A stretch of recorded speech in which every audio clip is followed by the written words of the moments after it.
Hi there. Before we dive into today's episode, I want to ask you an important question. Are you wondering why your hard work isn't reflecting in your bank account? If so, I've got something that could change the game for you. With my Digital Product Accelerator one-on-one coaching program, I'm on a mission to help entrepreneurs like you bank consistent revenue without sacrificing your time or sanity. Imagine shifting from 90% client-facing work to enjoying consistent revenue from your digital products, all while reclaiming your time. You already know that you don't need another course, and a one-size-fits-all approach isn't going to cut it. What you need is a strategic, long-term plan tailored just for you. So if you're ready to build the profitable, freedom-giving business you've dreamed of, apply to work with me by going to destinycop.com/apply. I cannot wait to learn more about you and your business.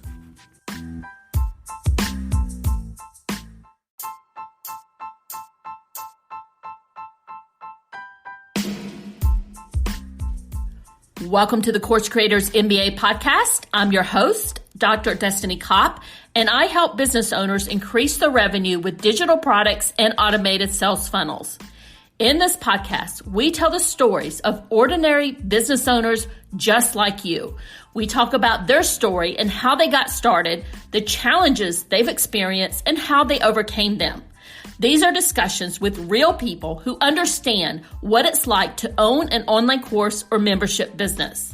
Before we begin our show today, I want to let you know that this episode is sponsored by our flagship Course in a Box program, which helps you create your revenue-generating course in less than a week. Course in a Box is available on AppSumo at a special deal, and you can learn more about Course in a Box by visiting the link in the show notes. Let's jump right into our show.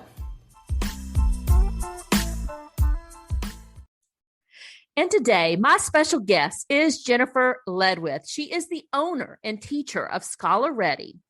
Jennifer owns an educational services company. Scholar Ready teaches math, writing, and reading, conducts personal essay writing workshops, and prepares students for the PSAT, SAT, and ACT exams. 16 years ago, she started Scholar Ready to help students to graduate with as little student loan debt as possible. The keys to college scholarships are perseverance, strong writing skills, and competitive test scores. Every day, her story inspires her to help her students confront their academic challenges. Jennifer, thank you so much for joining me. I've gone to your website, I've looked at all your information, and I'm super excited to talk about your entrepreneur journey today. Thank you, Destiny. So why don't you begin and take the audience back to when you started? You can go back as far as you want and just tell us a little bit about your journey into entrepreneurship and how you got to where you are today. Okay. I will start. My first taste of entrepreneurship was when I was in elementary school, and I would be selling pencils, mechanical pencils. My dad worked at a petrochemical company, and he would always bring these mechanical pencils home. And then I had another classmate whose dad worked at the same petrochemical company, and he would bring mechanical pencils home. So we got together and we started selling our parents' mechanical pencils to our classmates. And then we started reinvesting and buying lead and erasers. I think the term for that is called fencing. So I've since moved on to more legal entrepreneurial ventures. When I graduated college with only $1,000 in student loan debt. And I thought that what I had done was normal. This is in an era where I graduated from college when tuition and fees were escalating, were growing like really, really fast, really, really quickly. And I thought that what I did was normal. And I was able to graduate with only $1,000 in student loan debt because I had scholarships and because I had worked part-time throughout college. And my scholarships, I can attribute my scholarships to my test scores, my high test scores, my essay writing skills, and my perseverance. So I am from Houston, Texas, and I graduated from the University of Oklahoma. So I had to continue. So even though I had out-of-state fees, my education at the time for 4 years was $64,000. I graduated with only $1,000 in student loan debt, and that was I only had those student loans because I wanted to buy plane tickets. I didn't want to ride the bus anymore. So I wanted to buy plane tickets. And that's why, that's why I had those loans. And I wanted to start a company that could help students to be able to do what I did, to be able to graduate with little to no student loan debt. I looked around and I looked at my classmates, I looked at my relatives who were graduating around the time that I did. And even I'm even talking about graduate programs, just with undergraduate degrees, owing, tens of thousands of student loans. And I started with Scholar Ready. I started, working with math tutoring, and parents would start asking me, Jennifer, can you help with the essay writing? Can you help with the PSAT, SAT, ACT? So eventually I grew the portfolio to include PSAT, SAT, and ACT prep, as well as essay writing and math tutoring. It's I've been doing this for 16 years, as Destiny said, as you said, Destiny, and it's been interesting, especially with COVID. So I have a private practice and I have a large group practice. My private practice meets online. Even before the pandemic, private students met with me online. And now my large group practice, and my large group is the practice of teaching PSAT and SAT preparation. Those classes have migrated online in the wake of the pandemic. So let me ask you this: what was your degree in when you graduated? My degree is in finance and economics. And I thought you were going to tell me it was like a teaching degree. No, but you know what? My mother is a semi-retired math teacher. My aunt is a retired counselor. Another aunt is a retired librarian. My grandmother is a retired elementary school teacher. My grandfather was a football coach and a chemistry teacher. So teaching runs in my blood.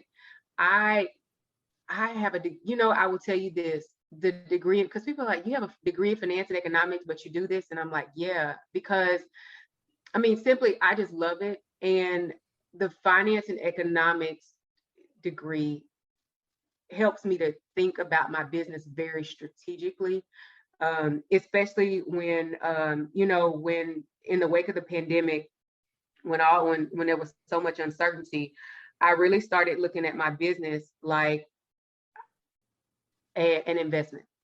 And I like how my teachers at OU taught me how to evaluate investments. And I started stepping back and I started thinking about, well, where's the value? Okay, where's the value? And, where do I think this is going to go? And what do I think this is going to look like on the other side of the pandemic? And it's just that degree helps me to work on my business, not necessarily to work in my business. Yeah. Absolutely. Yes. So I can definitely see how that has benefited you as an entrepreneur. I'm trying to do the math in my head, and obviously I I'm having trouble. What year did you graduate, and did you start your business right after that? Okay. So I graduated in 2004 from OU. And I started my business I have the incorporation paper somewhere, or the DBA filing somewhere, September 15th. 2004, because I graduated from college and I couldn't, even though I had an internship, I had stellar grades, I was having a hard time finding a job. And I knew, even though, I had moved back home and my mother was incredibly supportive, but I knew that I could not live at home and not work. Well, good for your mom. She's teaching you how to be an adult. Yeah, exactly. And when I was the summer before my senior year of college, I had an internship, and it was so transformative because throughout college, I had wanted to become an investment banker. I wanted to become an investment banker or an energy trader, an oil and gas trader, because I'm from Houston. And that's what I wanted to do. And then I had a summer internship at a nonprofit retail store in Houston. And we had volunteers who had been investment bankers. And they told me what it was like, and they told me what their lives were like when they were investment bankers. And I said, no, no, thank you. And then my manager taught me how to sell, because we were selling these very expensive high-end items. They were expensive because we were a fair trade retail store. So the items that we sold from all over the world, from these less developed countries or these emerging countries from all over the world, weren't created by by sweatshop labor. These were created by folks, usually women, who were getting a fair wage to create their items for these artisans were getting paid a fair wage for these instruments and dishes and housewares that we were selling. And so it's just not going to sell itself like something off of a discount. You go into a discount retailer and you find a bowl and you just stick it in the basket and you might just buy it. It doesn't really have to be sold, but this stuff had to be sold. And she taught me how to sell. And, coming from a family of educators, I never really just learned how to sell. And just the magic of selling, it just stuck with me. And my plan when I returned to Oklahoma that fall was to get a job. I kid you not. My goal was to get a job in oil and gas, and then get and make a lot of money, and eventually get laid off, because that's how the industry works. Eventually you get laid off and they give you a severance package. And I was going to start my business with that. But I was able to do that earlier than I expected, because I never got the big finance job with the big salary and the severance. I never got that. But that's when I started my business. I started in 2004 because I couldn't find a job, and I could just help people right away. I would start with meeting students at the library and or other public spaces, and then over time, I had a parent who wanted me to meet with her daughter. And her daughter was about an hour away. And I said, well, that's not going to work because we are an hour away. And she suggested that I go online. This was maybe about 2010. She suggested that we meet online. And I started with one online platform, and it was okay. And then I started tinkering with other online platforms and found one I really liked. And I started meeting with all my students in private practice online. So it was like, probably didn't have Zoom back then, but it was like a Zoom type call that you were doing. Was it Skype that you were using? Correct. It was Skype. Absolutely. Mm-hmm. Okay. So you're just, I guess originally in 2004, you were meeting students at the library. So these were local to your area. How were you finding them? Okay, so I was finding my clients through word of mouth. My very first student came from my aunt, who at the time was still working as a counselor. She had a coworker whose daughter needed help with math, and my mother so I announced to my family, I said, I'm starting this business. I'm going to help students to write essays for college, because that's how I got my scholarships, and that's what I'm going to do. And my aunt, as lovely as she is, she said, oh, well, my little niece is good at, my aunt still refers to me as her little niece, and I am super duper grown. But my aunt was like, my aunt Joyce was like, my little niece is good at math. She could do it. So the lady called me and asked her if I could tutor her in math. And I was like, well, finance and economics is just applied mathematics. And so I just started working with her in Algebra 1, and that young lady was one of a few students in her freshman class who passed the state exam that year in math. And I said, okay, well, I'm good at this. And so I just started getting word of mouth. And then what I noticed, and so I started talking with my students and asking what they were involved in and so forth. And I started to reach out to parents and ask them, oh, well, can I come and speak to this group? So I would have students who would, they would go to church, certain churches. They might be involved in certain athletic clubs, maybe some kind of youth group, what have you. And anytime my students were involved in some kind of group, I would always ask the parents, hey, can I come and speak to this group? Or who can I speak with to come and speak to the group? And I put together a presentation. It's called How to Go to College for Free. And and so I would give these presentations, and that's how I was able to get my clients. They would come and they would listen to they would be lured by the message of going to college for free. But then what they got in return was, someone who's very passionate about helping their students to improve their literacy skills and their math skills. And so they come in there looking for how to go to college for free, but they leave with what I think is so much more. And they would start hiring me. And then I started to write a newsletter, and my clients would share newsletters with their friends and their colleagues, and it's just grown from there. Wow. So let me ask you this: when you were giving away, or doing these presentations, was the audience or the target market for this presentation, was it the actual student or the parents? No, it's the parents. Okay, gotcha. The presentation is for the parents. So what I will do is there are some, like the school. So the school district from which I graduated high school, I will go and give presentations for their kids. Counselors can call me and I'll present to the kids. It's just me doing community service. Mm-hmm. But for everyone else, parents need to be there, because the parents are as wonderful as my students are. They are not going to volunteer. They don't have the money to pay me. So they're not the decision makers. The parents are the decision makers. So I strive to get in front of parents, and another group of people I strive to get in front of are counselors, because referrals from counselors are incredible. They are amazing. So getting in front of parents, getting in front of counselors, that's who I strive to get to appear in front of for my presentations. So let me ask you this. I know that you have an online course.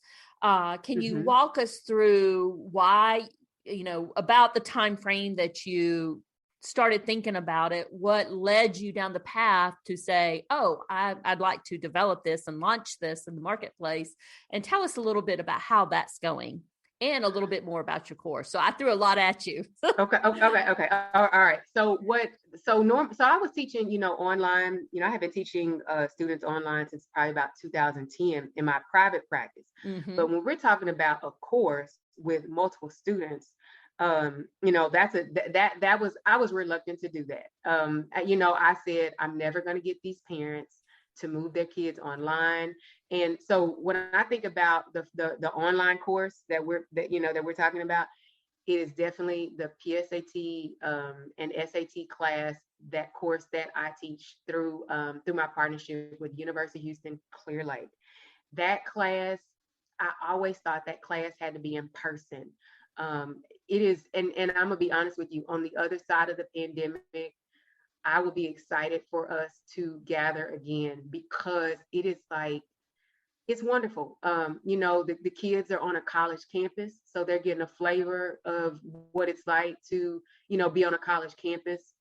So there's a layer, there's an indirect level of expectation there that's placed on the students. There's I can, in a classroom of that class has usually about at most 25 students, and to have those students in the class and to see them making friends, because they'll tell me later on, they'll be like, Miss Jennifer, we all started this Snapchat group and we all still reach out to each other. And I'm like, good. So, and they kind of make friends. They were doing a bowling night. They were like, Miss Jennifer, we're gonna do a bowling night. I said, okay. And we want you to come. And I was like, I was like, okay, well, because it's, the class is, so here I am, I'm having a full week of teaching my private students. And then I go on Saturday mornings from 8 to 12 and I teach this class. And then when the first Saturday after when the class ends, I'm off.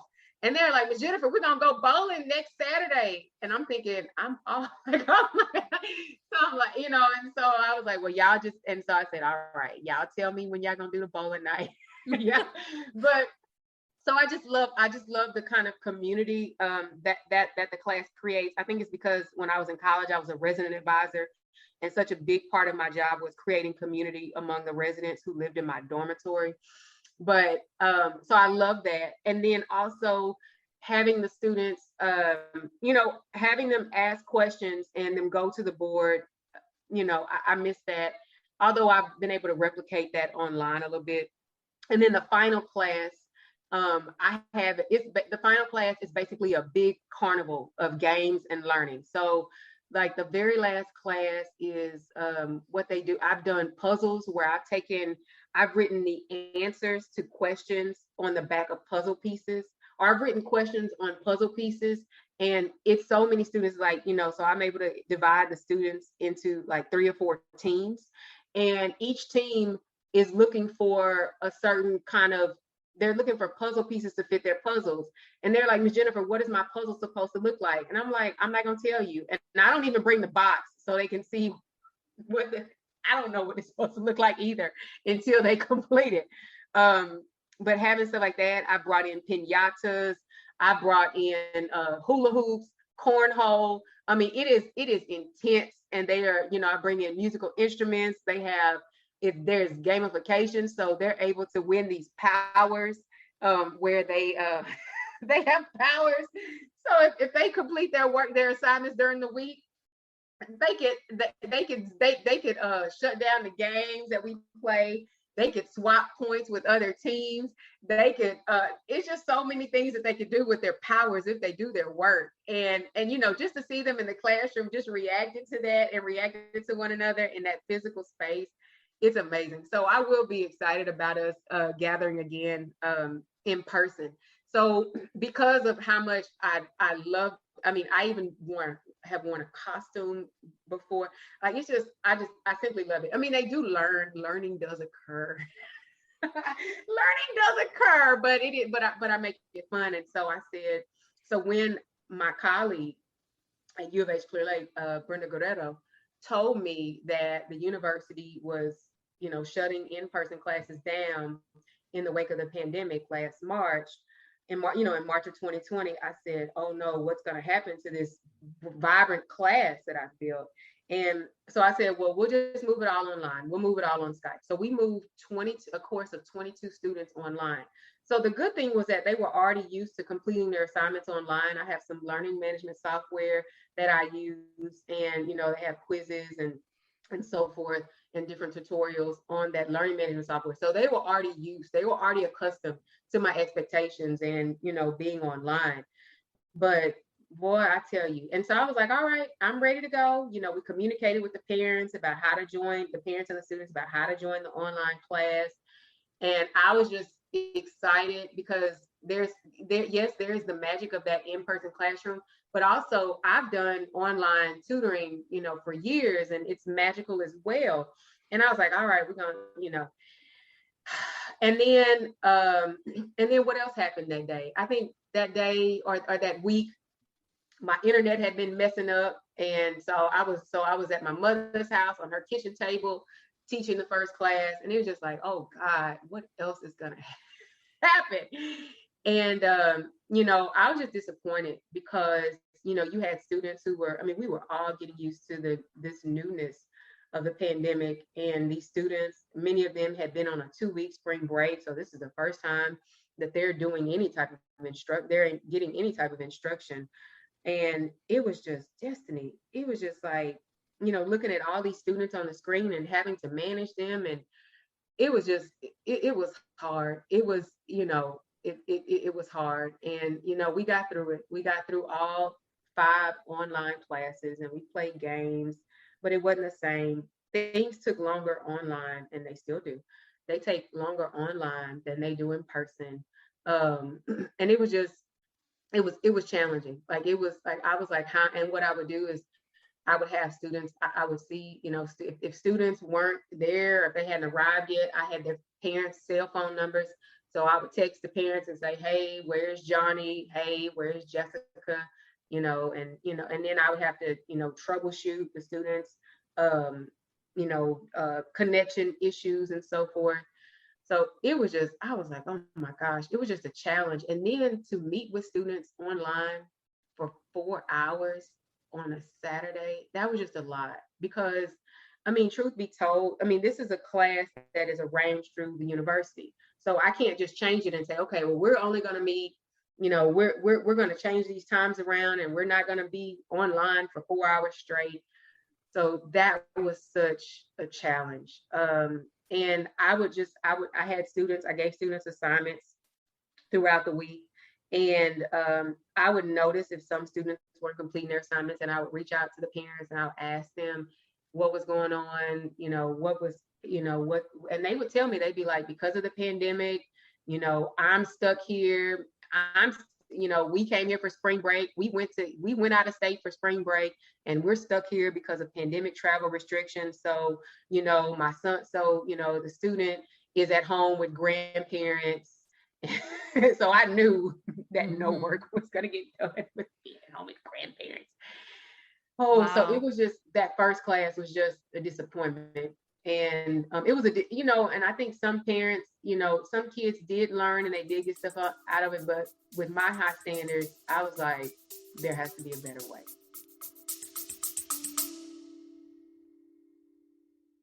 Hey there, Destiny here, and I'm the host of the Creators MBA podcast. And this episode is brought to you by HelloContent.shop, your go-to destination for content creation in your online digital product business. I understand how busy you are as an online business owner. I am right there with you. And that is why I have filled our Hello Content Shopify store with low-cost digital products that you can use as a lead magnet or part of your paid programs like your online courses or memberships. We also have marketing templates like email swipe files and social media templates designed to save you time and money. So whether you're looking to streamline your content strategy, enhance your digital products, or just save some precious time, I've got you covered, my friend. Now visit the HelloContent.shop today and take the first step towards effortless content creation. So what I'm hearing, and I'll ask a few questions here, was this the first time that you had offered that particular program online? Absolutely. That's the first time we had offered that particular program online. Absolutely. And it's through the University of Houston, correct? So you have a contract with them. Were these high school students that you were teaching? These are high school students. Okay, yes, gotcha. These are high school students. Yeah. Okay. So and then no, go ahead. Go ahead. You go ahead.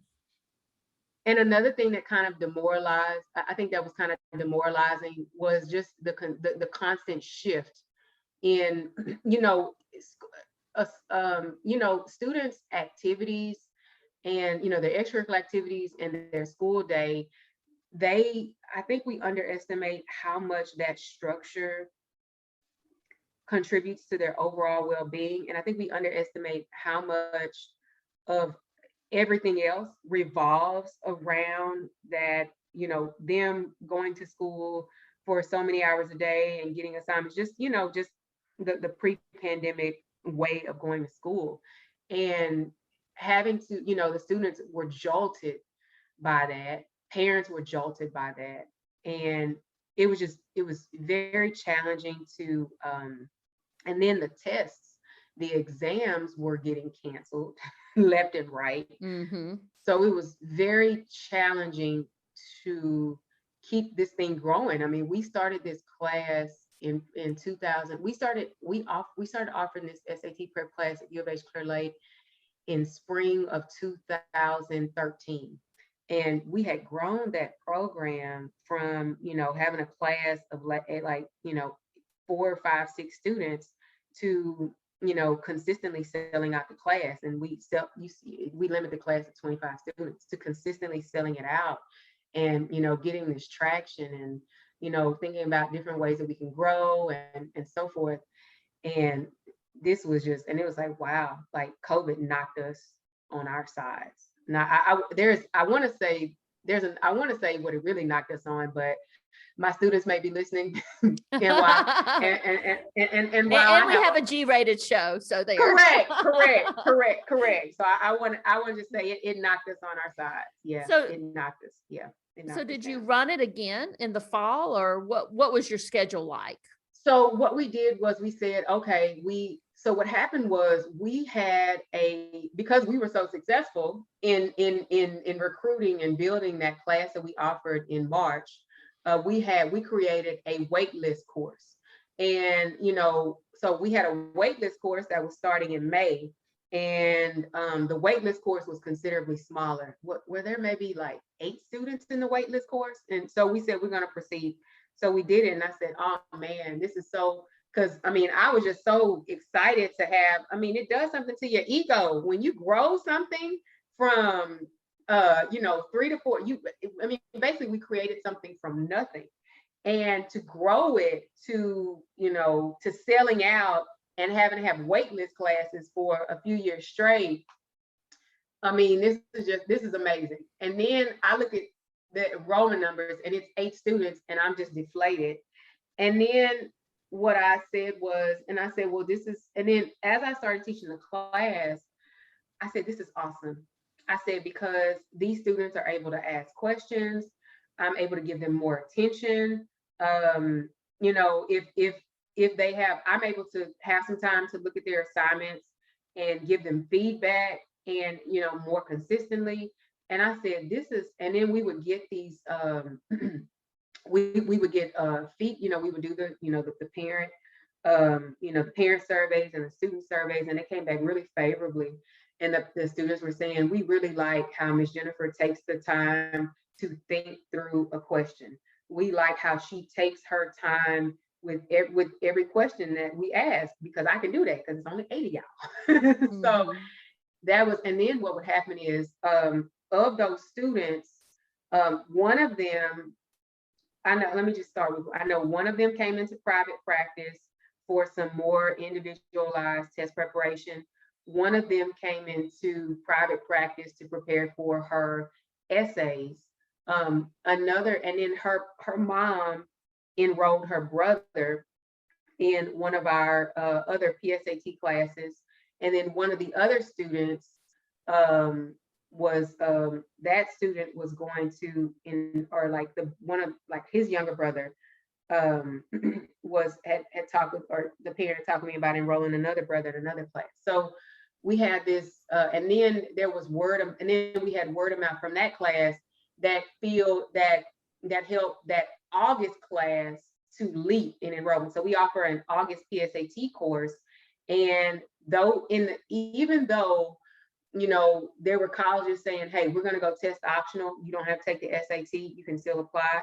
There were still students willing to prepare for the exams, because you have test optional admissions, but then the students still wanted to get scholarships, and often the scholarships were and still are being tied to the test scores. And so from that small class, we were able to generate not only more students from that class, but also to generate word of mouth and referrals that helped us to grow that. That next class that we taught in August was considerably larger, but it wasn't at 25 students, which was good. It was still at a number that was manageable, but we had more students in that class. And in that class, those students would, come back and say, oh, my test scores went up, 200 points or however many points. We had a couple of students whose scores went up like 200 points.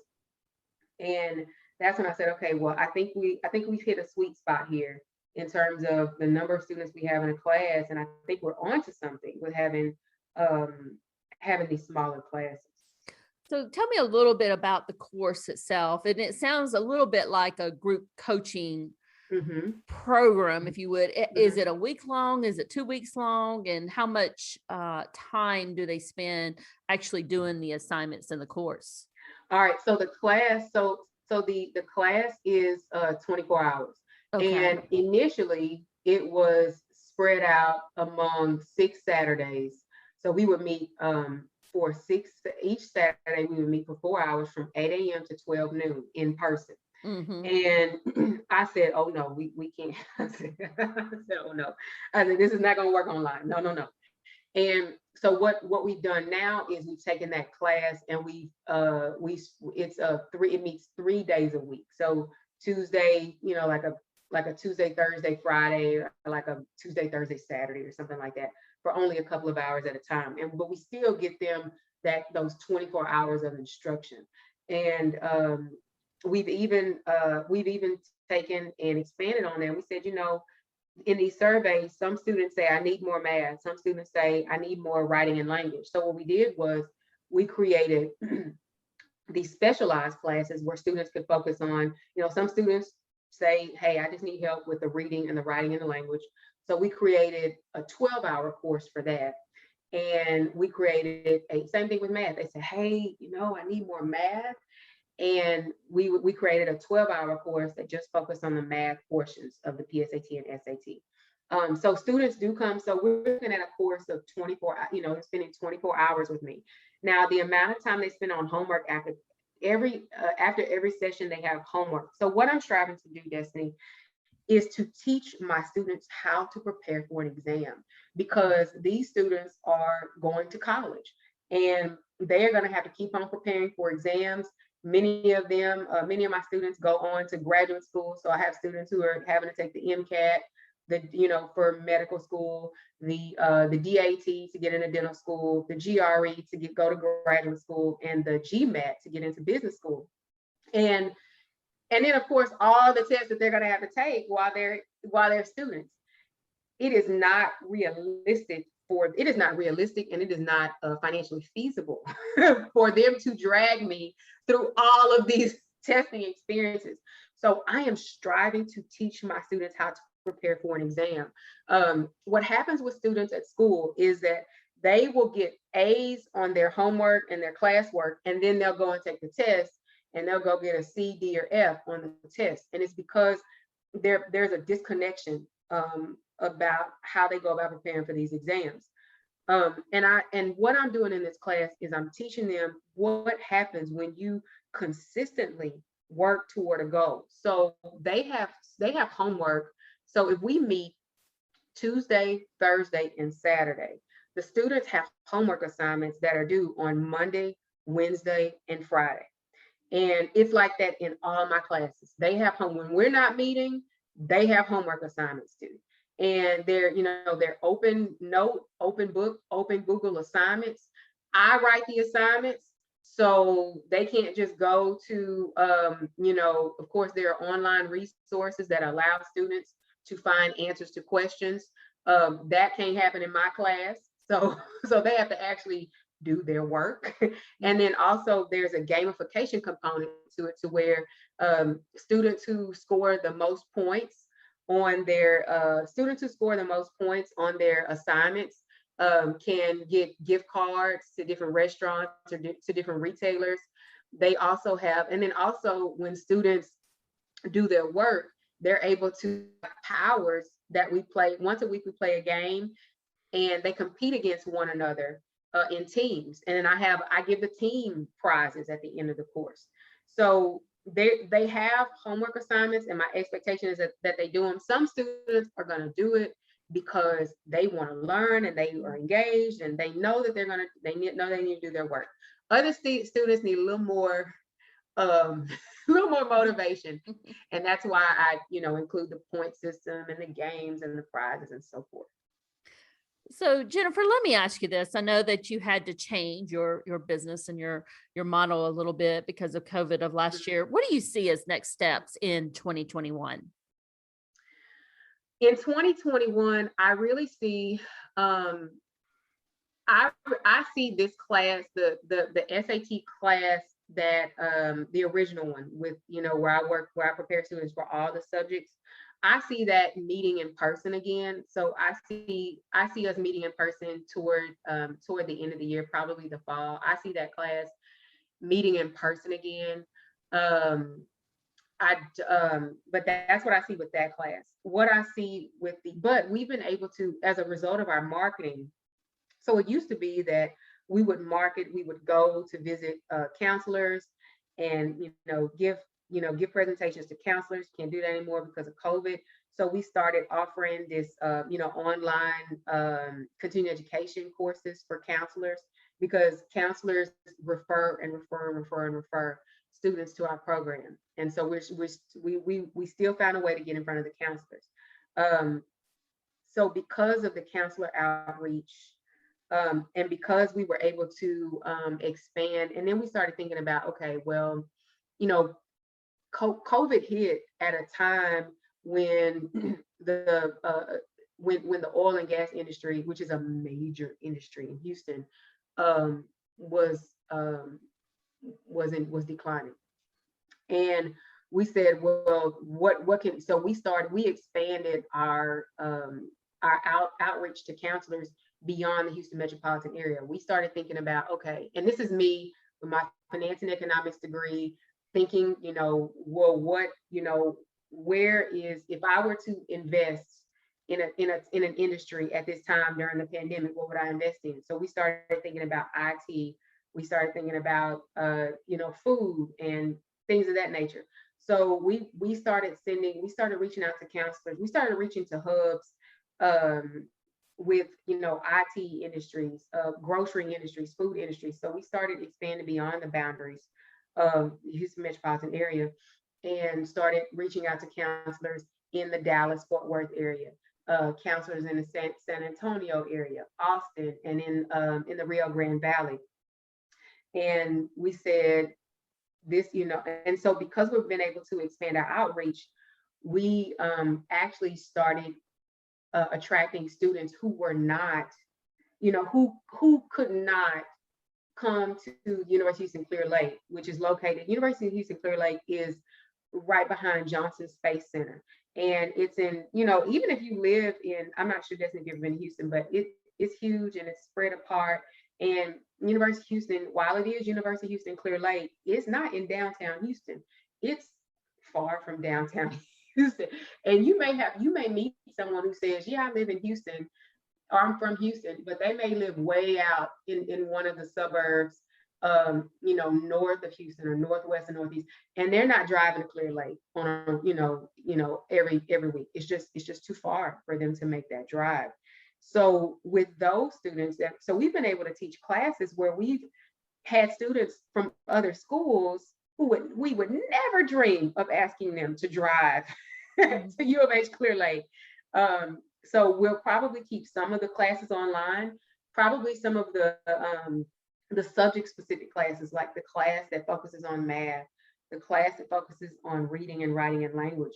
Those classes will probably remain online to capture those students who like my teaching style, who like what we offer at U of H Clear Lake, but don't like it enough to drive on a regular basis.